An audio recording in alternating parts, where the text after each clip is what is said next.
Bien, ¿cómo andan? Bueno, grabé varios y los fui censurando porque me iba de tema.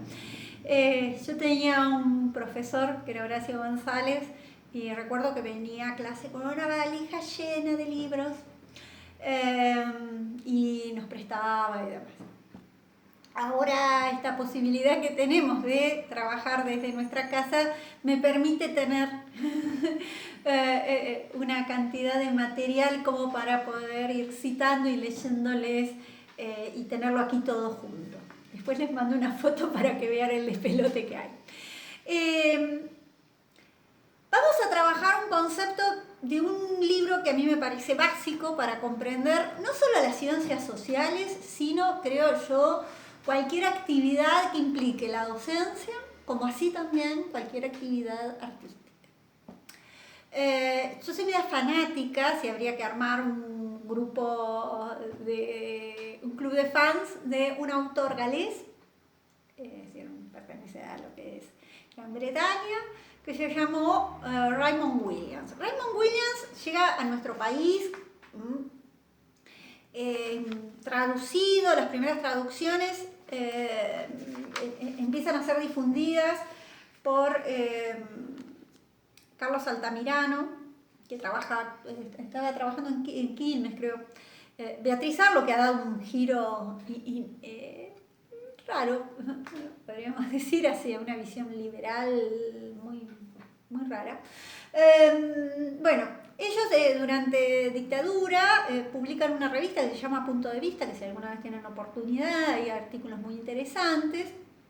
Y lo que lograban hacer era la traducción de artículos y empiezan a hacer una difusión de ideas de Raymond Williams.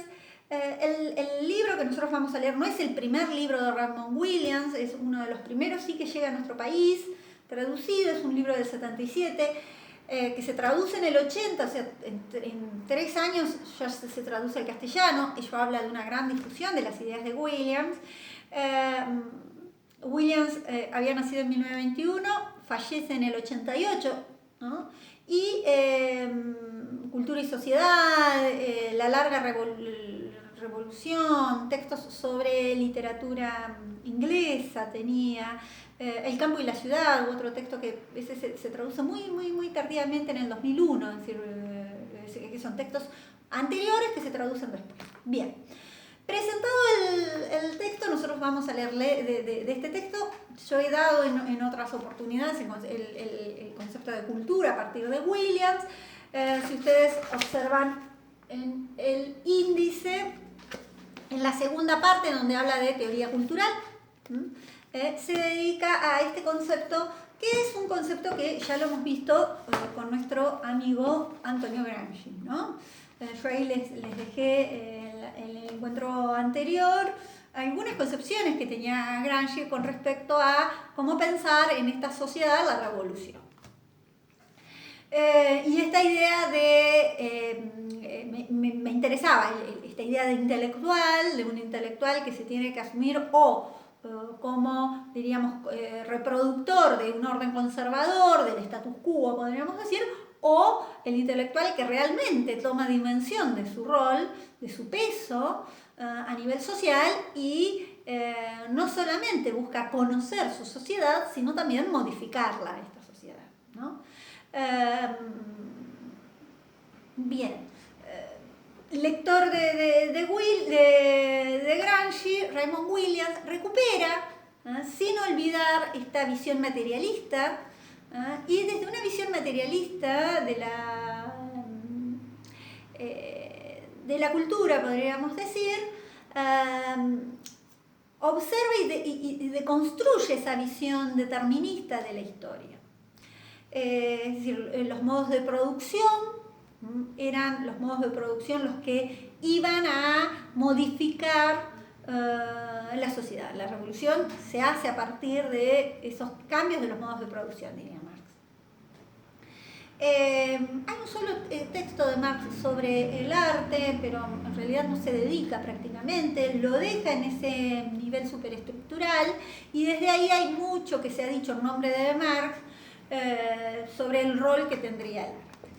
Los estudios culturales culturales, les voy a citar un estudio que hace muy interesante sobre qué se trata de esta línea de análisis de los estudios culturales, que surge hacia los 60, se desarrolla a partir de los 60, que tiene la primer tradición de estudios culturales, se conoce como la Escuela de Birmingham, con Hogarth, Thompson, y Raymond Williams, pertenece a esa tradición. Dice, y Grossberg les va a decir, dice, los estudios culturales en primer lugar se ocupan de las prácticas culturales, en tanto estas les dan acceso al contexto material de las relaciones desiguales de fuerza y de poder. ¿Qué quiere decir? ¿No? Es decir, vamos a trabajar sobre nuestras prácticas. Hablar es una práctica social, es una práctica cultural, ¿no? Lo social y lo cultural es lo mismo. Es decir, no puedo pensar lo cultural desfasado de lo social. Y no puedo pensar lo social o lo cultural sin pensar en cómo se construye esta sociedad. Esta sociedad se construye, estamos en una sociedad capitalista. Y como sociedad capitalista se construye a partir de la desigualdad. Y por lo tanto, es una sociedad que se construye en esa desigualdad y en ese conflicto, ¿no? Y en ese conflicto y en esa desigualdad se construye no solamente el modo los modos de producción, también los modos de producción intelectual, los modos de producción artístico. Todo ello está atravesado tiene que ser pensado en esta especificidad de la sociedad en la que estamos, ¿no? Una sociedad vinculada contemporáneamente a un capitalismo complejo, decíamos, ¿no? Pensar, por otro lado, que toda práctica es una práctica interdisciplinaria, por lo tanto, proponen a las prácticas culturales como prácticas interdisciplinarias, y por otro lado, como prácticas discursivas. Y esta importancia que va a tener el boom y el impacto del giro lingüístico que se había dado en el ámbito de las ciencias sociales. Entonces, ¿qué es lo que pensar desde este lado? Desde este lado es romper este binarismo entre lo simbólico y lo material. Es decir, no habría tal diferencia, sino que no puedo pensar desligado lo cultural, lo simbólico de el conflicto, de la desigualdad, de las luchas de poder. Todo ello estaría atravesando a los estudios culturales. El trabajo debe ser interdisciplinario porque los contextos, la cultura, no pueden ser analizados en términos puramente culturales. Entender los contextos y dentro de estos las formaciones culturales específicas requiere examinar las relaciones de la cultura con todo cuanto no sea cultura.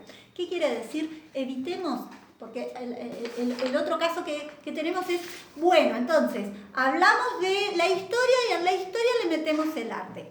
Graso, yo que me peleo con todos, también me peleo con los historiadores, porque nosotros no somos un apéndice ni una nota de color para lo que ellos plantean como la gran ciencia, como la historia, porque casi todos hacen historia, o económica o política, y no pueden ver que hay historia política en el ámbito de la educación, hay historia política en el ámbito del arte. Entonces, por eso nos viene bien esta visión de los estudios culturales. Basta de presentación del autor, vamos al texto de hegemonía. Me interesa que puedan observar esta idea de lo hegemónico, en donde decimos, analizamos prácticas, analizamos un proceso, y los procesos como tales están siempre vivos, están en permanente reconstrucción, en permanente discusión, en permanente tensión. Por lo tanto, sería ilógico pensar en la hegemonía como un concepto fijo, cerrado, ¿no? Sino que lo hegemónico debe ser pensado, o la hegemonía debe ser pensada como un proceso. Y por eso él le gusta más hablar de lo hegemónico, porque él quiere ir a analizar situaciones específicas, ¿no? Procesos específicos. La otra idea, es decir, la hegemonía no es un proceso, como proceso es un proceso social, no es individual, no depende de una persona, sino que implica una complejidad con respecto a estos modos de dominación. ¿no? Porque si algo habíamos visto en Gramsci, era estos modos de dominar.